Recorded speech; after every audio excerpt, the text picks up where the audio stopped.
Piyush Juneja, who is a dynamic and young personality of Dr. Fraternity. Dr. Piyush Juneja is an expert in the field of Ayurveda and has experience of over 12 years in his field.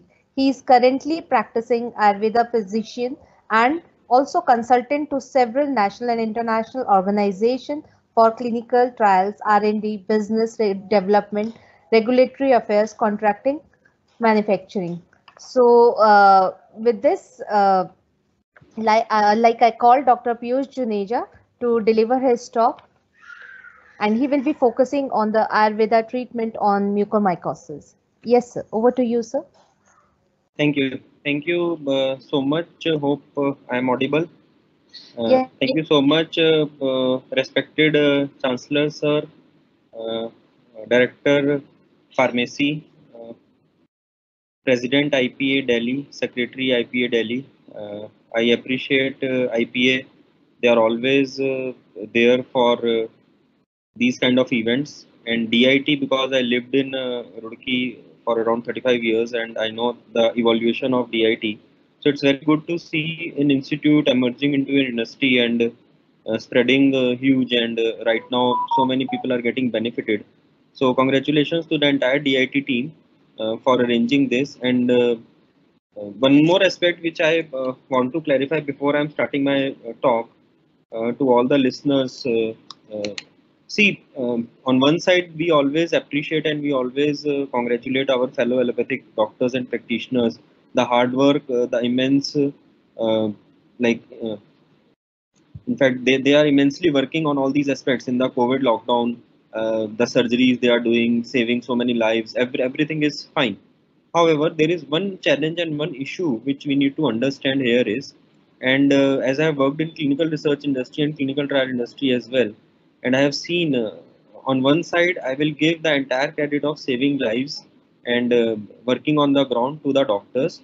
On the same side, I will give, in fact, the entire credit to the pharma fraternity in doing research in developing certain molecules and developing certain medicines.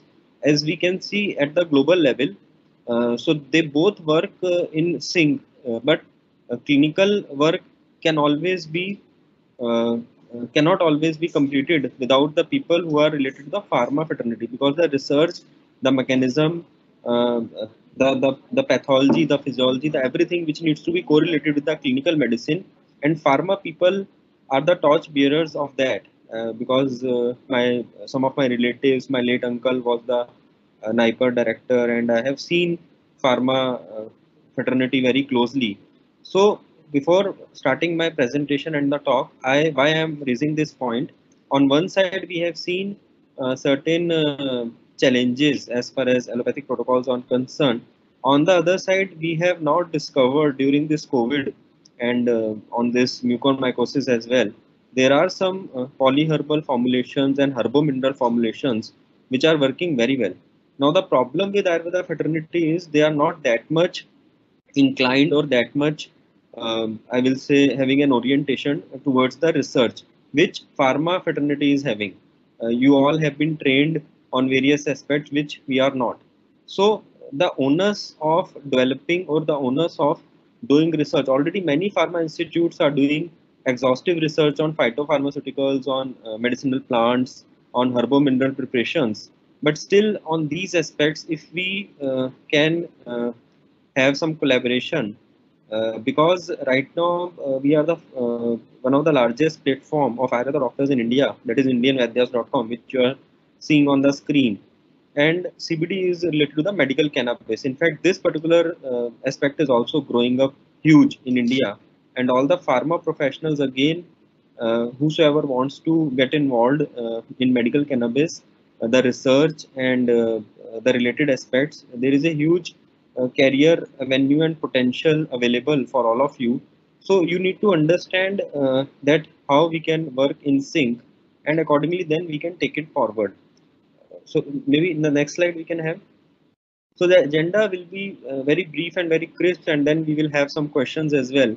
So what exactly mucormycosis and Ayurveda, is it something available in Ayurveda or not?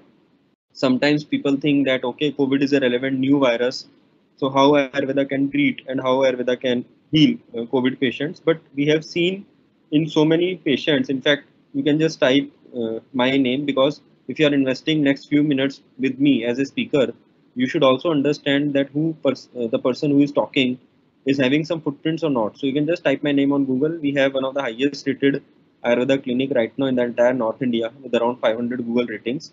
And so many patients got benefited as far as Ayurveda treatment is concerned for COVID and mucormycosis as well, in terms of the healing is there.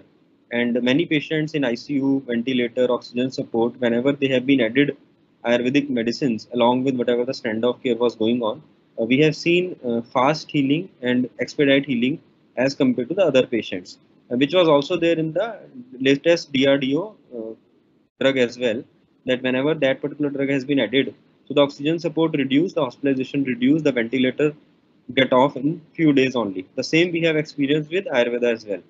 However, there are some challenges of integration, then ICU management and Ayurveda treatment, how we can take it in mucormycosis also we have seen, and some protocols in Ayurveda as far as mucormycosis is concerned. And I will give some medicine names or some plant names to all of you, so that in pharma fraternity, any one of you can want to. In fact, we have shared one input. So there is one issue, be it mucormycosis, that is fungal infection, be it COVID-19, that is viral infection, and there are some antibiotic resistant superbugs also these days going on. So the simple thing which we were discussing and we have given this input, we again as a clinician, like our challenge is to hand on patients, and we have to see the patients in our clinics. But you people who are from the pharma industry, from the research background, all of you, many of you are having setups of like labs, infrastructures of microbiology, of pharma, of cognosy, and all these aspects are there. So it's just simple. If anyone can put these organisms in a petri dish, and you can, I will give you some names of the medicines. So you can just put those medicines as well. You will see the result. One of my fellow friend has done some like individual research, and he was saying that yes, it is very very sensitive, because whenever we are doing sensitive test as well, so we have seen that many antibiotics are resistant, but these Ayurvedic drugs are very very sensitive to all these microorganisms, and you can find that in your labs as well. So these kind of small efforts we all need to do, so that scientifically, and all of us, most of us, I think, I presume that all of us are Indians. So on one side, it's very good that we all are seeing the development and growth of allopathic system of medicine, but somehow Ayurveda has to be positioned in many disorders. We have seen good solutions. And when we are talking, so this webinar or this talk should not be like just another talk. It has to be some takeaway points. And one takeaway point is, let's explore some like research activities, or maybe some inputs which pharma fraternity can give to the entire world, that okay, these are the things we have discovered. I have seen in past also many herbal formulations being researched and developed under the guidance of pharma professors and senior people, and some middle-aged people also doing wonders in terms of research are concerned. So that kind of mindset, let's inculcate and take it forward. Next slide.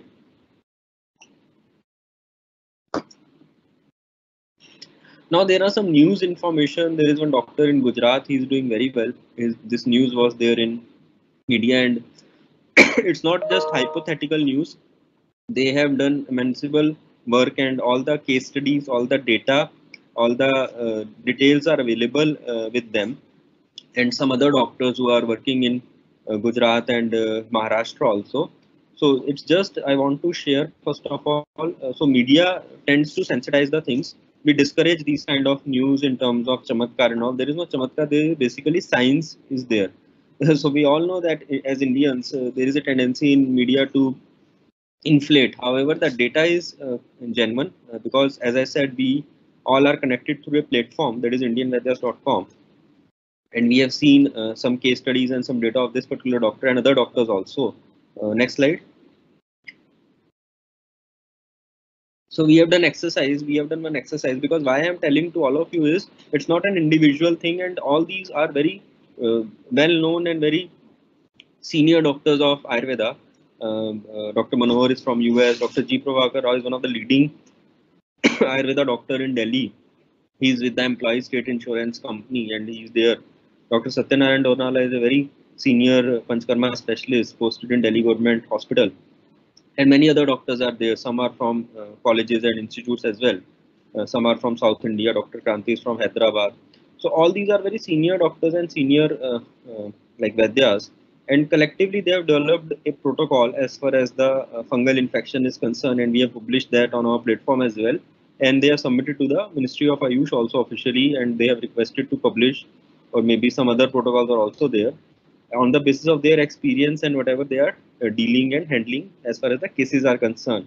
So again, as I said, that Ayurveda fraternity is also working a lot as far as mucormycosis is concerned. Many doctors across India have seen very good results in their clinics and hospitals, and some are working in integration with allopathic doctors as well, and they have seen good healing results. And integration is the key. Integration is should be the mindset, which I request all of you to maybe pass on to your fellow clinicians and fellow pharma professionals as well. So let's work together, and I appreciate again IPA and DIT that they have invited me as a speaker as well to talk on this particular aspect, which has to be there whenever we are developing one of the best healthcare system we want to.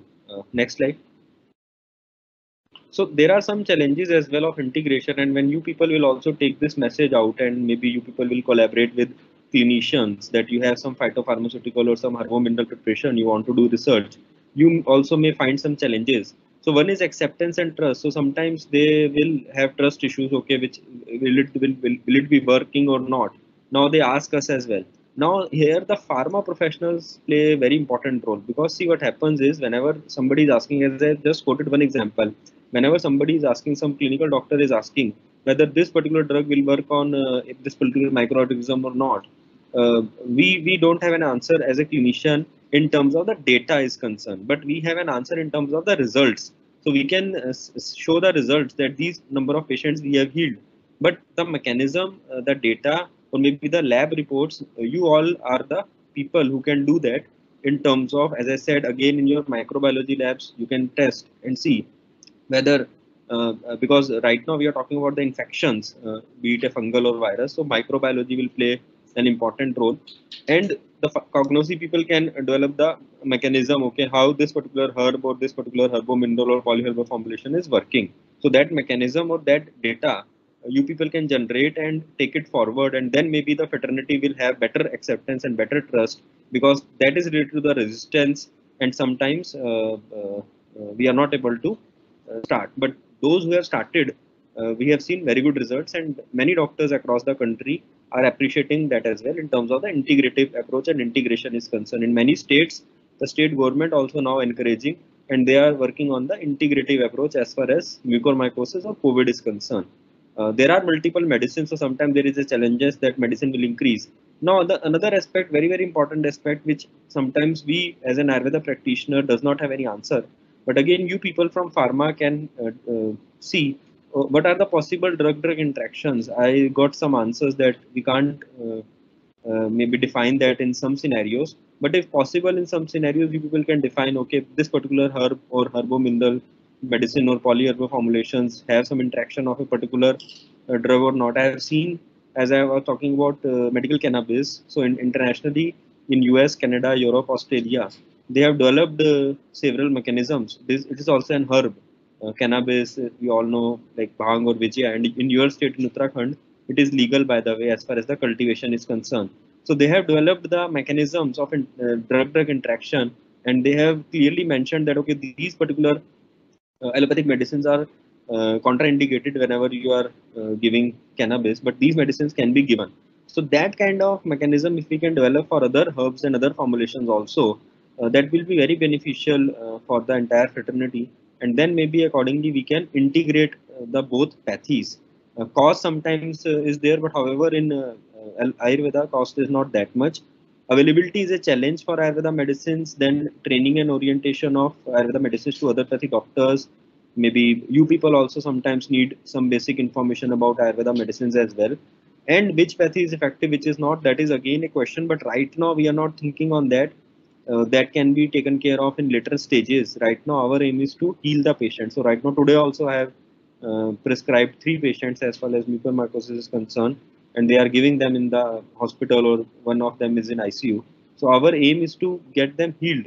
But yes, whosoever the established result is at least adding Ayurveda is helping out in terms of reducing the time, and people are getting, patients are getting healed effectively in a short time as compared to the other patients. That is the thing which we all have seen, and we have also seen from last 2 months as far as COVID and mucormycosis is concerned. Next slide. So in ICU or maybe in any hospital, whenever you people also will collaborate, or you need to understand that first of all we need to take the treating doctor approval as far as if we are managing and if we are administrating polyherbal formulations or herbal mineral formulations as well, along with the allopathic medicines. Then ICU administration sometimes is a challenge because most of the Ayurveda medicines are oral. There is no IV or IM route as far as Ayurveda medicines is concerned. Daily monitoring should be there for vitals. Compliance is an issue, and then dose preparation training. Again, pharma people plays a very important role in terms of the dosing, in terms of the dose preparation. So we need to get training on that, because in Ayurveda certain medicines have special requirements in terms of the dose preparation and in terms of in which medium we are giving. Like in COVID, we have seen sometimes we have given with honey, or sometimes we have given with ginger juice, or maybe some other mediums are there. So that we need to understand, because in Ayurveda, scientifically it has been beautifully mentioned, and importance of medium is very, very crucial. Next slide. So I think mucormycosis already being discussed by the both speakers today. So I don't want to invest much time. Still, maybe we can take some questions if you have, as far as clinical aspects of mucormycosis is concerned. We all know it's a post-COVID fungal infection, and it begins to manifest as a skin infection in the air pockets, and beautifully mentioned again by both the speakers. And we know the site is forehead, nose, cheekbones, and in between the eye and teeth. In fact, yesterday there was one patient, they have extracted six teeth of that patient. Uh, he's under our Ayurveda treatment as well.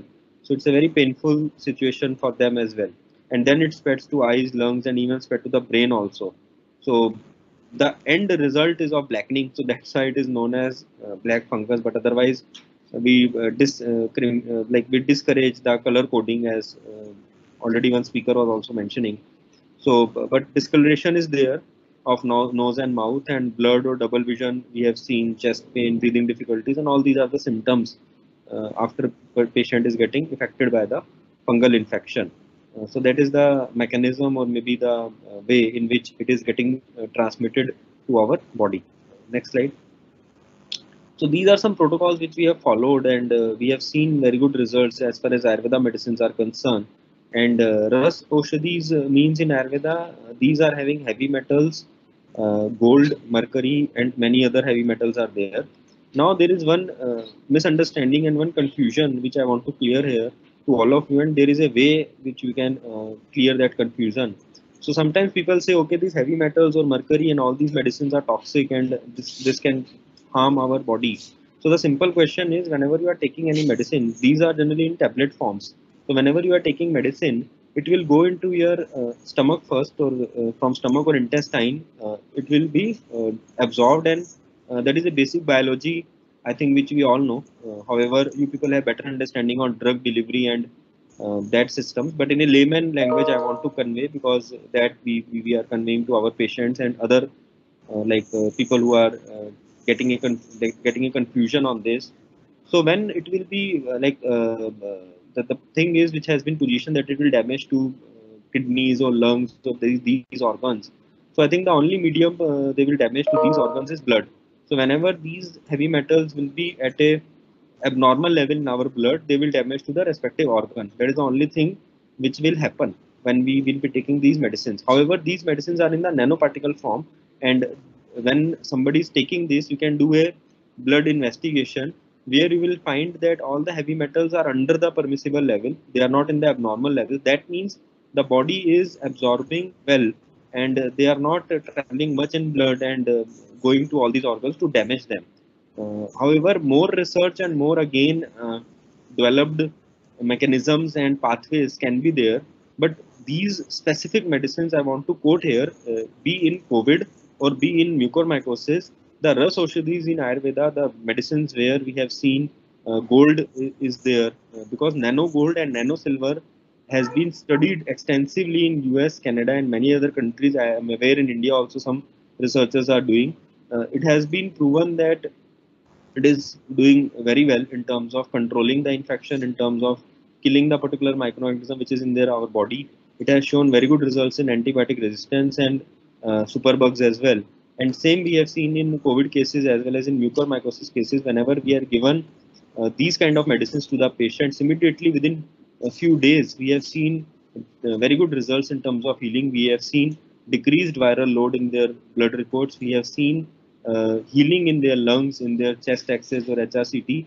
We have seen the fungus is getting decreased and not visible after few days. So all these results we have seen by these medicines. Along with that, Guglu again, resin, we all know very effective in these kind of cases. However, there are some local applications of certain oils, medicated oils, and some internal or local applications of Ghritam, means medicated ghee, which act as a medium, and it has been proven in some research studies as well. For example, in our nostrils, when we apply certain oil, the nasyam, which is written in the last point, so the oil application in nostrils act as a barrier and sometimes inhibit or prohibit the growth of virus in the nostrils and the other part of the upper respiratory tract. Kaval Gandush is nothing but oil pulling. Many companies are promoting that now. They have understood the um, effect, and Dhumpan is medicated steam.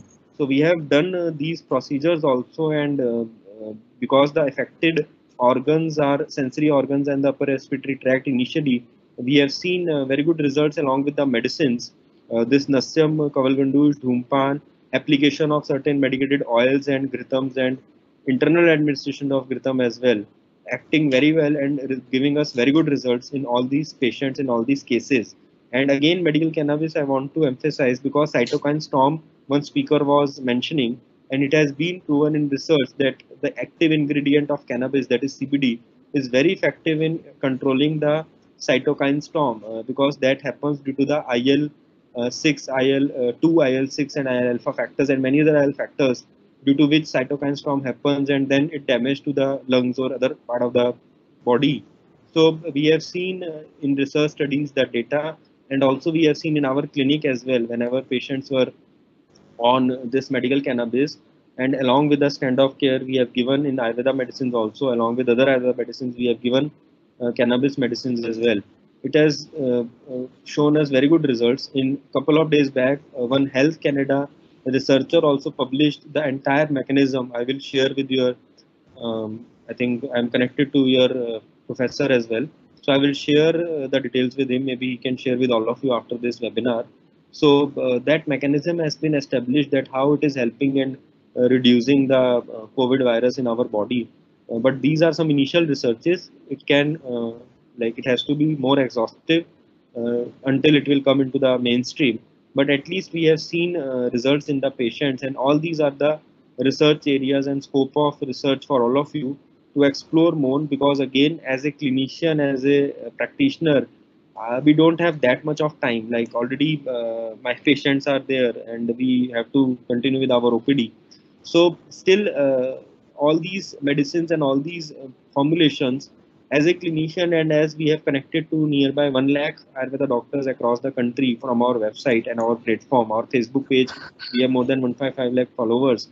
All of them are giving us this feedback and this input, and their case studies and data coming up on regular basis to us, that patients are getting benefited.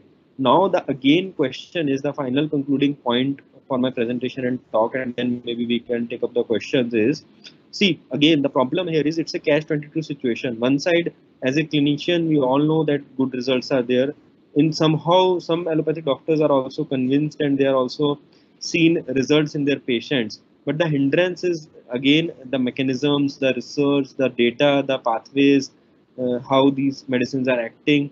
All these questions, the best answer is should be coming up from the pharma fraternity, because again, I have seen pharma fraternity are the torchbearers of the research. Neither the allopathic or nor the Ayurvedic clinicians will do. You all can collaborate with them, but the ecosystem will be in that way that the core group or the core people who are doing research will be always the pharma people. They can collaborate with the clinicians of any pathy. So I think all of you need to now step forward and take some these indigenous solutions also, so that being an Indian, we all can say proudly that we also have some solutions as far as COVID and mucormycosis is concerned. As we have seen in TCM, the traditional Chinese medicines, all the research papers you will see, all the treatment protocols you will see, all the publications you will see, most of them are in sync, most of them are in collaboration, most of them are in an integrated approach that along with allopathic they have given decoctions of TCM medicines also, and the entire pharma fraternity of China is working exhaustively on TCM because they have already positioned that on a global level. So now I think pharma fraternity of India also should they are also working. I'm not saying they are not working. They are also working, and in fact they have done tremendous research in herbal, phytopharmaceuticals, and herbominerals preparation. So in these diseases also you people can take it forward. So that was my some inputs of for this particular session. We can have some questions as well now. Thank you. Yeah, thank you, Dr. Piyush. Thank you for such a nice talk of on mucormycosis. So, sir, we have few questions from the participants. Right. Sir, yes, sir. So, can you give your views on which mutated strains of black fungus right now has been reported? See, first of Because all, it, we need to yes, understand. First of all, we need to understand. See, let me just clarify again. I think it has been already clarified by one of the speaker. First of all, let's talk. There is nothing like black fungus or yellow fungus or something like that. It's just we need to understand that there is one fungal infection which is due to the mucorales or maybe the commonly known microorganisms, that is mucor or rhizopus. So these are causing the manifestations in which we are getting the color of blackish color is there. Now the group where the Candida group of organisms is involved, that is the candidiasis or these kind of infections where the manifestation is as a white, and yellow is nothing but whenever there is a fungal infection, and along with that, or maybe we can say whenever there is a bacterial infection, and along with that the superadded fungal infection is there. So there are two microorganisms in the pathology, and the color of pus and the discharge is yellow, and people have termed that as yellow because that is more deadly because there are two organisms involved. As per our clinical knowledge, that is the manifestations we need to understand. So there is no mutation right now as far as these fungal infections are concerned. The only issue is the problem here is all these cases who were on the COVID treatments, so their prolonged ICU stay or their prolonged oxygen use sometimes, and on in those patients where we have seen high blood sugar levels, there were some kidney disease patients, as I said, uncontrolled diabetes was there, or they were either suffering from some more like deadly viruses in past like HIV, or they were on chemotherapy or anti-cancerous drugs also. In many cases we have seen that feedback as well. So if there was some comorbid condition, or if there was some pre-existing condition, or their duration was very prolonged, so in these cases especially we have seen the manifestation. Otherwise this particular fungus, be it this candidiasis is concerned, candida group is concerned, or these mucor or rhizopus is concerned, all these are in their atmosphere. You are sitting in your college or your home, it's already there in your atmosphere, and we are having good immunity, so that's why it's not affecting us. But if you leave your food, if you leave something unattended, you will see after a few days that this is getting developed on that particular thing. So I think that we need to understand, and the only issue was due to all the administration of all the medicines and the prolongation stay and all these reasons, it has been now coming up, and so many cases are there. Yes, hygiene also is some part which we need to understand, but not that much. So all these issues sometimes collectively is developing so much of infections, but now I think gradually it is getting decreased. So let's stop coding that. That is not advisable. So that is the thing, and there is no mutation right now. By the way, as far as fungal infections are concerned, there is no mutation as such. okay, thank you, sir. So the next question is there any first line home remedy for the prevention of mucormycosis? with So Ayurveda? let me also clarify. See, as far as COVID is concerned, as far as mucormycosis is concerned, anything is concerned, there is nothing like prevention, because what prevention means, what prevention means, that these my organisms or these infections will not affect me if I suppose taking. I think someone was correctly mentioning. I think your director sir or somebody was mentioning about immuno boosting marketing activities and all. So there is nothing like prevention. It's just a marketing gimmick, or maybe just somebody is promoting themselves or their company or brand. Technically, there is nothing like a prevention. It's just you can modulate your immunity. By the way, immunity boosting is not the correct word. The correct word is modulators. Immunity modulating should be there, not boosting, because when you boost your immunity uh, above a particular level, you tend to get affected by certain autoimmune disorders as well. So hyperimmune response is also very serious, and you can't take immunoboosting aspects on a longer way as well. And we have seen in many patients that examples also. So immunomodulator is the correct word. First thing. Second is there is nothing like prevention of any organisms from any agent, any herb, or any procedure. However, on the same note, if we are doing regular activities, for example, all of us do clean our teeth twice in a day, and along with that, if we are doing these small procedures, like as I said, nasyam, there is nothing wrong in putting some drop of oils in your nostrils.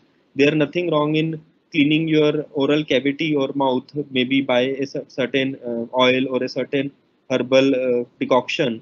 Triphala is a very common powder available everywhere. You can clean your mouth with Triphala Quath or Triphala decoction as well. So there is nothing wrong in cleaning your entire sensory organs on a daily basis whenever you are we are religiously cleaning our teeth and gums, but we are not doing for our nostrils, we are not doing for our oral cavity, we are not doing for our ears and for our eyes. Eyes are the most sensitive organ.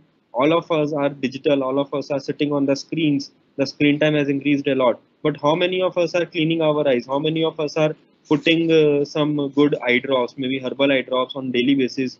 Because this is one of the most sensitive organ of our body.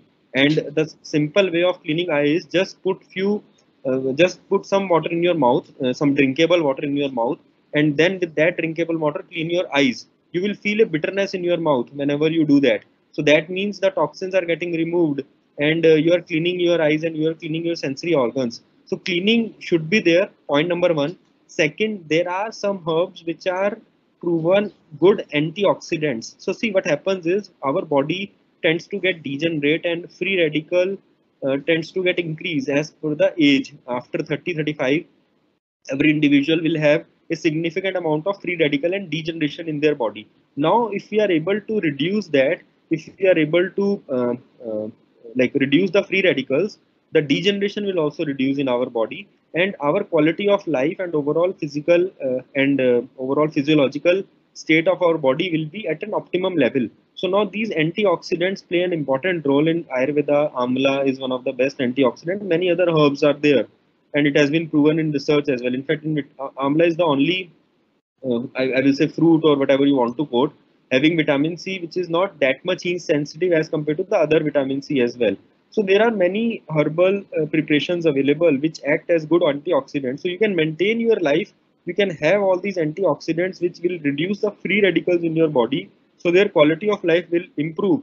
And along with that, you can have some herbs, that is not an issue, but always have under a guidance of any good qualified doctor, because certain herbs can cause side effects also to you.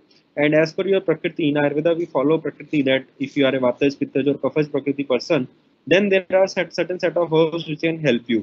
So there is no harm in having regular tulsi drops, or maybe haldi milk, or turmeric latte is a big in US and many other countries. So there is no harm of taking all these home remedies on a regular basis. Now I have seen many kids are also drinking due to this COVID and lockdown, which were not there in previous years.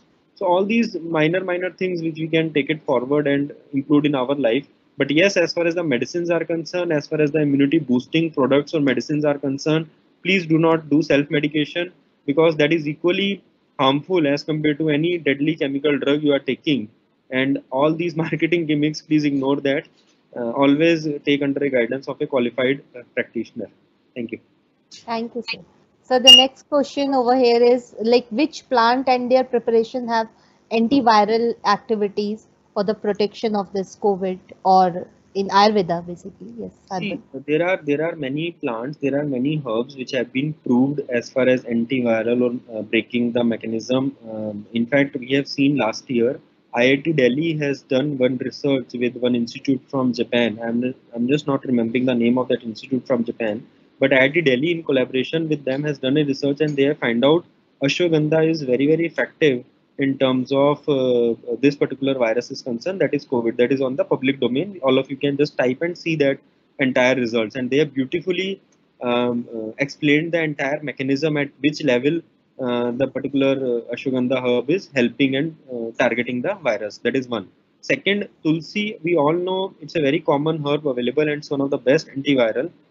Cannabis, as I said, Vijaya herb or bhang in common name. Again, US and Canada are doing extensive research on Washington State University. I think couple of days back, they have sanctioned $1 million funding, and they have established a department of cannabis research in that university just for the sake of doing research on cannabis. In Health Canada is known as one of the stringent regulatory body and research body in the world. If they are seriously doing research, if US is doing research, I think there is some potential on this particular herb. And I have got this call 3 days back. A couple of PhD students, they want to take up this particular herb in their research studies as well. So I request all the pharma people also to take this herb seriously, because this will be going big in our country and it's a viable model, because see, ultimately research will not be done for a charity. So if it is making some benefit commercially as well, why not? So all these things we need to understand and make a viable model.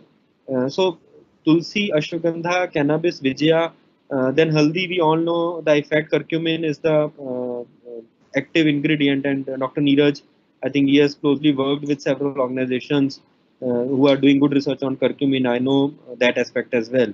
So these we have, and there are so many other herbs as well. Ministry of Ayush has published recently around 20 plants they have published. We have Guduchi, Giloy, we have Kalmeg.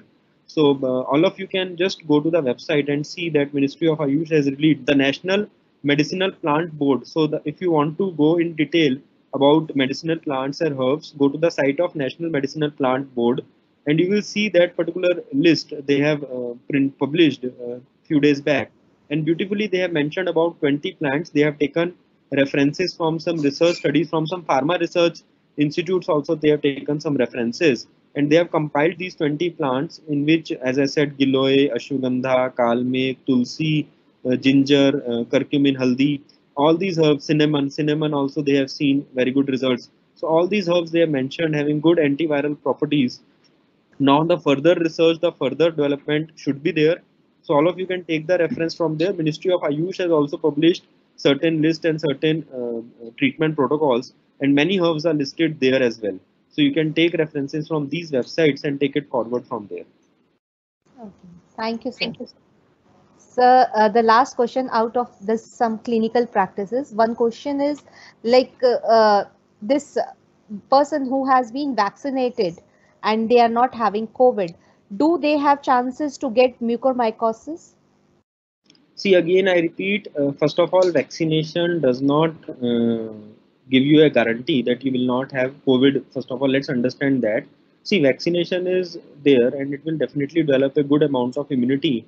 And we have seen that those people are, they are like vaccinated, their chances of getting into a critical stage or getting into a lethal stage is less as compared to the other people who are not vaccinated. That we need to be clear, and that's why we all need to get vaccinated as soon as possible. That is point number one. Second, the problem with RNA virus is the mutations are very fast, and we have seen people who like in our fraternity, many doctors got vaccinated in January or February, but they got infected in April and May with this new variant. Many of them we have lost as well. So the point is, first of all, after vaccination, there is no guarantee that will not be affected with COVID. So if we are not having guarantee with COVID, why we can get a guarantee with mucormycosis? That is point number one. Second, again I repeat and very well explained by both the speakers today. So by getting infected with mucormycosis, any fungal infection, will have some factors. If you have a compromised immunity, if you have some comorbid conditions, if you have some exposure of that particular maybe intervention where fungus can penetrate your body at an ease, otherwise it's available in the entire atmosphere. So these factors will determine that you will, otherwise all of us are seeing, and I think the second speaker was mentioning in his last 20 years of career, he has done only one, two or three or four surgeries in a year, but now he's doing so much. So that is why, because people are getting exposed to all these critical setups in a large number, which we have not seen in our life, in terms of all the ICUs are getting saturated and all these kind of stuff. So the exposure is that much. The immunity is already compromised due to so many interventions going on for managing the COVID infection. And third is the comorbid conditions. So all these in a collective way will give you the risk and exposure of developing these particular fungal infections. Otherwise, once in lakhs or once in like few lakhs will get affected, and again that is due to their hygiene, due to their in our clinic, by the way, we get so many fungal infections. And why these fungal infections are developing? One reason unanimously is coming, they have some issues as far as their hygiene is concerned. Second, sometimes their immunity, and beautifully mentioned by your sir as well, that immunity is a process in which your diet, your lifestyle, your way of living, your way of doing things, many, your mental, psychological health, everything will matter and everything will work in collective way. So it's not just popping up a pill and you are boosting your immunity. That is not the way. So fungal infection or virus infection or bacterial infection, whatever, all these infections will penetrate your body and will affect you till the time you are not prepared or you are not well versed with your quality of life. If you have a compromised quality of life, if you have a compromised diet or lifestyle, definitely any organisms or any infection can infect you. Yeah. Yes. Thank you, sir. Thank you that you have given so much nice, talk, and you have aware us on this Ayurveda system, how it is developing and helping people. And we are working as all together, one in one hand, as pharmacists as well as doctors, Ayurvedic consultant doctors. So thank you for the nice talk. Since you're having a OPD, I know. So may I just call Director Sir to give a brief thank note to you, sir? Yeah, Dr. Pius, thanks a lot. And your, whatever you have discussed out of your experiences and the way you are looking forward. A combined research, I can use the word combined research for the benefit of all, for the benefit of the society. If I see the take-home message for me and for my faculty member is that to do cannabis research. For your kind information, sir, preliminary research we have carried out in computer modeling and and we got a wonderful result. Probably within a day or two, we'll be getting one book chapter on this.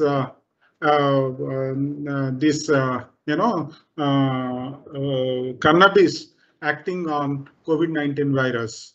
So these are the great things to be carried out, and thanks a lot, sir, for motivating us to do research on cannabis. And as you have mentioned that we have to work together for the benefit of the society.